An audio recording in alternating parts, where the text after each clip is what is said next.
સુરતના ઇન્દોર સ્ટેડિયમ ખાતે નગર પ્રાથમિક શિક્ષણ સમિતિ દ્વારા એક ભવ્ય ઇનામ વિતરણ કાર્યક્રમનું આયોજન કરવામાં આવ્યું હતું।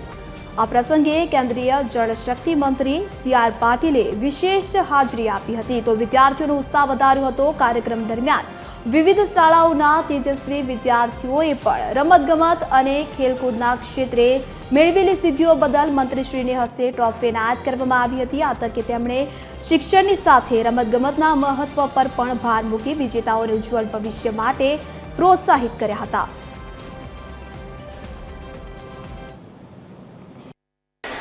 બાળકોની માવજત કરે છે અને એના કારણે આ સારા પરિણામ આજે જોવા મળે છે।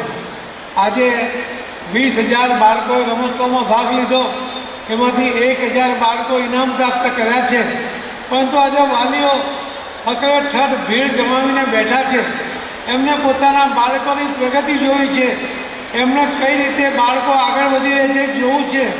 જે વાતની કમી હતી કે વાલીઓને ખબર જ નથી કે પોતાના બાળકો કયા વર્ગમાં ભણે છે। આજે આ વાલીઓ જે અહીં આવ્યા છે એમને હું અભિનંદન આપીશ